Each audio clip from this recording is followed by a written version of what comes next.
Et après, BAM! Quand il a le genou au sol, tu te fais éliminer, certes, mais tu t'en fous.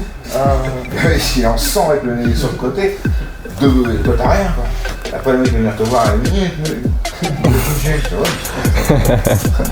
2, 3, 4, 5, 6. C'est pour dire bonjour. Qu'est-ce que tu peux trouver dans ces champions qui font qu'ils arrivent à ce niveau? Quand ils disent il y a un truc, ils font le truc. Parce qu'il y a beaucoup qui disent et ils font pas. Ils disent ils font pas. Regarde. En sécurité, donc qu'est-ce que je vais faire? Tu sais ce que je vais faire? Je vais lui mettre un coup de genou. Voilà. Alors, si le mec il te met un coup là, bon, si le mec il te met un coup sautant, et hop, boum. Tiens tous les deux, faites des mots. Les autres vous regardez, vous vous moquez pas. Est-ce que tu peux raconter l'histoire quand tu as combattu Boubacar? The Inspire Us podcast. Alright, so today, Inspire Us, we're back, this time in Paris, and we're about to meet Jean-Charles Skarbowski, Muay Thai legend, French. He has 97 fights, has over 75 wins, 50 of those by knockouts. He was #1 in the legendary Raja Stadium. He was 3 times European champion, has a world title. Now he's also a legendary coach. He's coached Georges St-Pierre and another GOAT, most recently John Jones. So I'm excited to meet him and let's see what's up. Ça va, ça passe? Vas-y, ok. So yeah, we're at his gym in the 18th arrondissement in Paris. He has 2 gyms, one in the 20e. One of the most authentic Muay Thai gyms you can go to. If you're around, I really recommend it. And yeah, let's go check it out.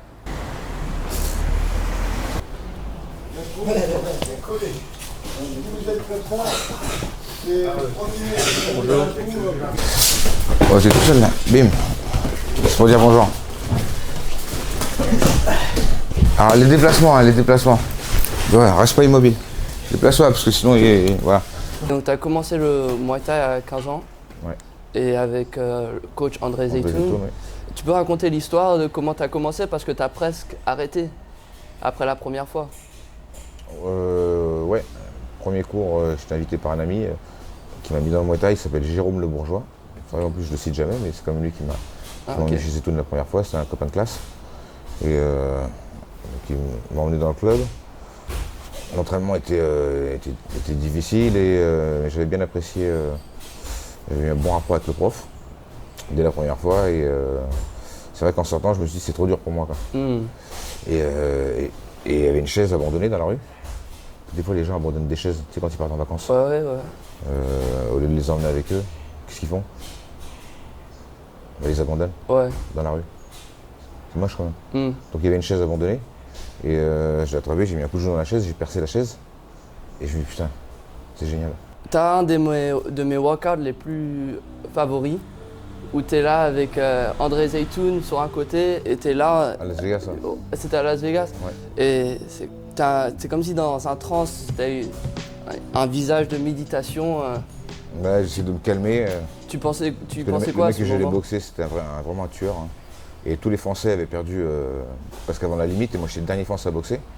Et j'avais une grosse pression. Donc quand tu fermes les yeux, tu peux imaginer un endroit calme. Hein. Tous les yeux, tu vois, c'est la bagarre quoi. C'est pour dire bonjour. La main ouverte. Ouais, je te dis, ça fait plaisir. 9, 10, 1, 2, 3, 4, 5, 6, 7, 8, 9, 10. Ouais, mais c'est comme ça. Ah, t'as pas entendu ce que j'ai dit? Côté trop Ah! Il avait pas entendu? J'ai mal compris. Ouais, comme ça, regarde, près de moi, tu peux venir attraper. Plaisir. J'ai lu que t'es parti à 18 ans en Thaïlande. Ouais, pour les vacances, juillet août. Ok. Je partais pour m'entraîner, au final, j'ai pas trouvé vraiment de salle où je me sentais bien. Alors, ce que je fais beaucoup de combats. C'est des combats dans les bars. Il n'y a pas besoin d'être avec une team ou d'être préparé. N'importe qui arrive, je peux boxer une heure après sur le ring. Quoi. Contre un mec d'à peu près sa taille, il n'y a pas de pesée. Quoi. Et à ce moment-là, est-ce que tu voulais juste t'entraîner ou tu étais fixé, tu voulais faire ça professionnellement à l'âge de 18 ans? Je ne savais même pas que ça existait des professionnels. C'était comment de s'entraîner avec ces légendes, Tai, Saenchai? J'ai beaucoup appris. Quand tu les regardes s'entraîner, c'est là que tu apprends. Et il n'y avait pas que Saenchai, il y avait aussi Somlak, Sile Patai, Robert, Rolek, des grosses légendes du Muay Thai, tous dans le même club. Bonsoir, salut.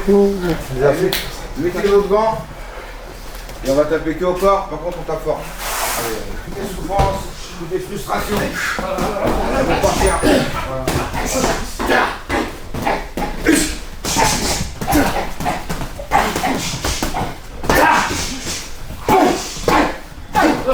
Stop, 2 secondes. Non mais c'est juste pour dire.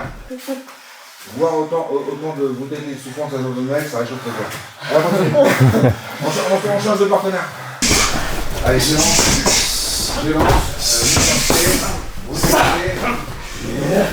À quel point tu arrives à être relaxé? Est-ce que ça vient de la confiance dans l'entraînement ou c'est quelque chose de Tu mental? t'entraînes à fond, tu n'as rien à te reprocher. Si tu as fait le maximum à l'entraînement, tu montes avec un point positif sur le ring. Si tu sais que tu as oublié les footings, que tu n'as pas fait tout ce qu'il fallait faire, tu peux te mentir à toi-même. Mais au moment du combat, on va voir. Et est-ce que tu peux raconter l'histoire quand tu as combattu Buakaw, qui est un grand champion? Ouais, une légende, la plus grosse légende de Muay Thai au monde, là, le plus célèbre. Ouais, je l'ai boxé. Malheureusement, j'étais pas entraîné, j'ai pas pu faire une super prestation. J'ai perdu au point, voilà, mais ça reste un bon souvenir. J'ai regardé le combat récemment, c'est quand même un bon... Ouais, mais moi j'ai essayé de faire le minimum parce que j'avais pas de conditions physiques. Alors, sans conditions physiques, le battre c'était mission impossible. Voilà, il fallait que je tienne. Parce qu'apparemment, tu l'as eu à short notice, c'était pas... Ouais, c'était pas un truc boxé planifié. un Chinois et au final c'était pas la Et au final c'était Buakaw. C'est le cas, ça va. Donc le coup que a adoré John Jones, c'est vachement bien travaillé celui-là. Et bien voilà, le coup de pied dans la jambe arrière du mec. Normalement les gens peuvent dans la jambe avant, bien parce que c'est logique, il y a sa jambe avant, la jambe derrière. Si je veux taper dans sa jambe, là j'arrive pas à l'atteindre, faut que j'avance, autant que j'avance, je peux me manger un coup de poing. Ou alors change de garde, il va voir que je fais quelque chose, tu vois. Je fais ce mouvement, t'es un peu grillé. Si tu tapes en hauteur, au milieu ça va, mais si tu tapes en bas, le mec il est à 1 cm, ça suffit. Donc là, il faut que je tape. Donc alors, imagine derrière comme ça, je monte juste mon vis. Je viens viser juste au-dessus du genou. Là, je suis loin de toi. Tu vois rotation. Voilà. Je plie, j'inspire. Je fais un petit saut, et en même temps que je fais un saut, je vais venir lever mon pied. Derrière. Je vais pas direct vers la cible. Je vais pas direct vers la cible comme ça. Enfin, je vois mon pied en arrière, ce qui fait qu'il y a une plus grosse distance. Voilà, donc je suis là, hop, je plie, le petit saut, je lève. Donc mon pied il part de là, carrément, tu vois, et là, il part pas de là. Il était là, mais je le mets là.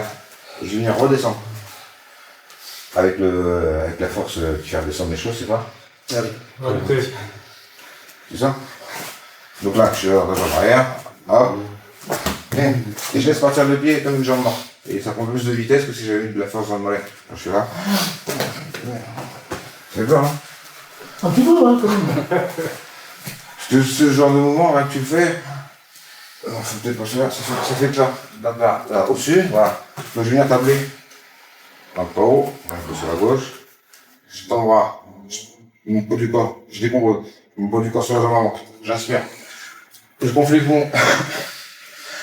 Je suis dans la bouche, je bloque l'air. Et je comprime. Important de comprimer. Est-ce que ça vous est déjà arrivé d'être assis sur un quai du métro et d'arriver avec la chamois sur le quai d'en face? En étant assis le long du mur.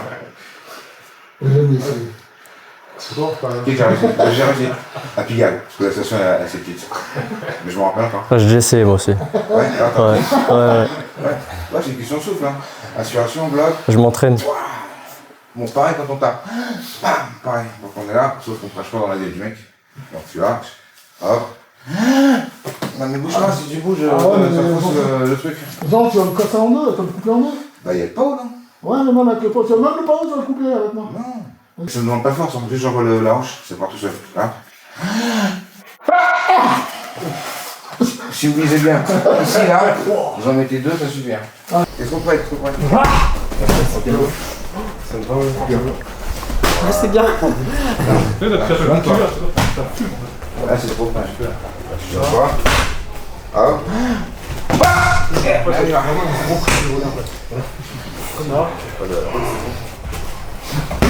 Non, faut crier pour le temps. Non, faut crier que ça. Les mouvements, ok. Faut crier uniquement pour toucher tes pas. Inspire de l'avant. Ferme la bouche et comprimez. Non, inspire, ferme la bouche et comprimez.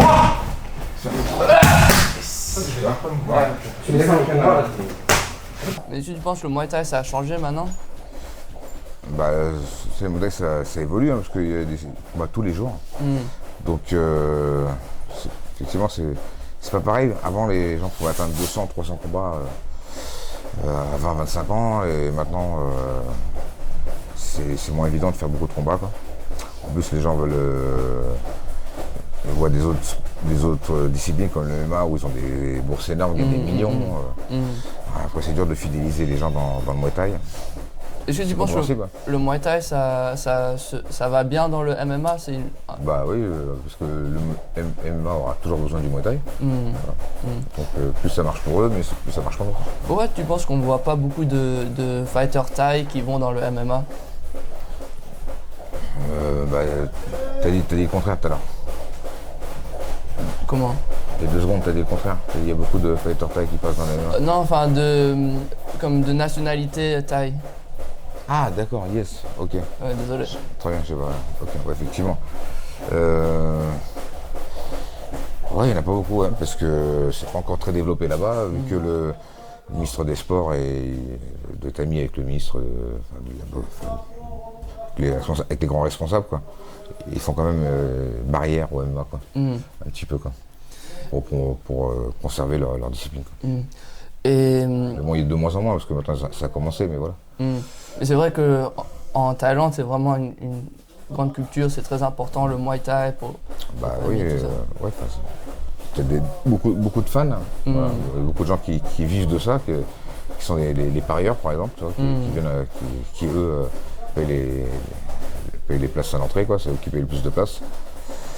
Maintenant un petit peu moins avec les nouvelles règles, un peu nouveau style là où Lumpini font des combats de 3 rounds avec le One par exemple, les RW sur Raja Damnon, avec des petits gants, ça change un peu.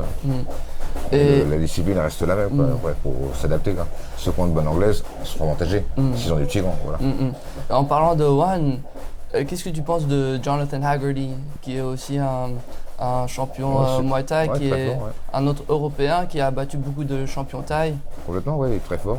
Grand respect pour lui. Tu sais qu'il devait venir faire un stage ici, là. Donc, j'attends de ces news pour trouver une date. Ouais. Ok.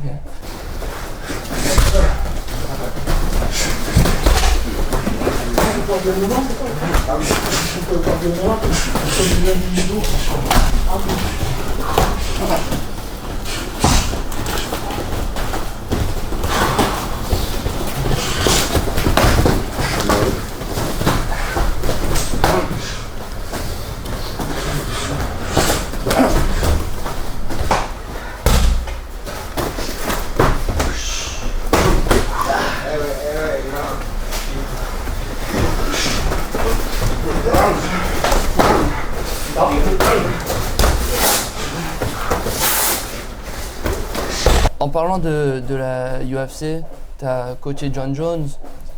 C'était quoi ton expérience de coacher John Jones? Quelle technique tu lui as appris et il est comment comme personne? Bonne expérience, il est super sympa. Ça m'a apporté une grosse visibilité. Et ça a apporté de la visibilité au Muay Thai aussi en parallèle forcément. Et c'était un plaisir. C'est quelqu'un de très sympa, très généreux, très gentil, très respectueux, humble. Et la semaine prochaine, je retourne le voir. Ouais. Ah. Et tu as été entouré de tellement de champions et 2 GOAT de MMA. Qu'est-ce que tu peux trouver dans ces champions qui font qu'ils arrivent à ce niveau? C'est des acharnés de travail, c'est des gros travailleurs. Et puis c'est des gens qui n'ont aucune parole, quoi. Quand ils disent il y a un truc, ils font le truc. Parce qu'il y en a beaucoup qui disent et ils font pas. Ils disent, ils font pas. Qu'est-ce que quelqu'un peut apprendre du Muay Thai s'il veut commencer le Muay Thai? Qu'est-ce qu'il va trouver dans ce sport? Bah, il va trouver des amis, voilà. Et le dépassement de soi, la confiance en soi. Donc on se traite comme ça, généralement, tu vois. Donc alors, bon, là il reste sur nous pas. Non, reste comme ça, ce gars-là, il fait 2 erreurs, enfin, au moins. Je sais pas, ça plus. La première, il y a un gars par terre. C'est un gars par terre, hop, bon, direct, là. Donc il lève la tête. Deuxième erreur, il laisse une jambe devant. Il laisse une jambe devant, hop, je peux le décaler, enfin le gérer à gauche, à droite, avec le pied, je peux le faire pas de l'équilibre. Et en plus, s'il y a une jambe devant, je le tire du côté de la jambe avant, et il n'y a pas beaucoup d'équilibre. Tu sais, quand t'es comme ça, tu peux vraiment, t'as du mal à résister dans ce sens-là. Quand t'es là, tu peux résister à gauche, à droite. Mais là, il y a un côté où tu peux pas bien résister. Voilà, donc, voilà, 6 jambes parallèles, voilà. Tiens, c'est normal, comme une personne normale, voilà, jambes tendues. La tête en arrière, main sur la nuque, je mets un coup de poing, tu lèves le coude. Et je peux le taper, donc je tape le gauche pour protéger ton foie si je te tape, voilà. Donc là, dans une position, il protège son foie, il me tient sur le bras, je suis dans une position égale. Ou en sécurité, donc qu'est-ce que je vais faire? Tu sais ce que je vais faire? Je vais lui mettre un coup de genou. Okay. Voilà. Alors, je vais me lever, je mets le genou au niveau de la ceinture. Alors, bien. Je plie en deux. Ah, ça pourrait être des coups, hein, tu vois, il est plié en deux. Et là, au lieu de le laisser remonter, là, je le plie en deux. Boum! Je vais pas le laisser remonter, je vais le garder plié comme ça. Bam! En mettant mon poids du corps sur sa tête, là. Là. J'appuie avec mon épaule, tu vois. Et j'appuie mon pied. Après, je vais venir le descendre. Et après, BAM! Quand il a le genou au sol. Tu te fais éliminer, certes, mais tu t'en fous. S'il est en sang avec le nez sur le côté, toi t'as rien, quoi. Après le mec va venir te voir à une minute, c'est vrai, je m'en fous. Là, si je lui fais ça, bon, il remet un coup, pareil. Là, je suis derrière, bam. Et là, si je fais ça, bam. Bon, t'as pas sauté, mais non, faut sauter. Okay. Si le mec il te met un coup là, bon, si le mec il te met un coup en sautant, et bon, pendant que tu ne touches pas le sol, voilà, c'est bon, je suis balai. Facile à faire ça. Alors, petite démonstration, tiens tous les deux, faites des mots. Les autres vous regardez, vous vous moquez pas, hein.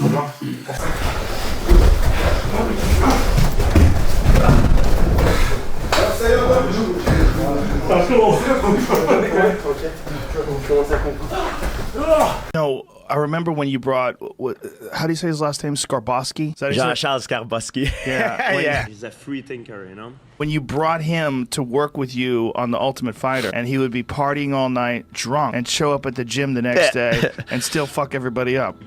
Please be careful. What George is trying to tell you is this could be the best experience of your life or the worst. Exactly. And we have no clue which one is going to be. Influence your your idea about just being more relaxed in training and just not worrying about it as much? Yeah, but he's a different, like it's a total different extreme, you know, Yeah. like John Charles, he only sleeps like 3 hours a night, and before practice he like gets wasted, like he just drinks a ton of alcohol and just goes in there with a bunch of MMA fighters and effortlessly beats them up.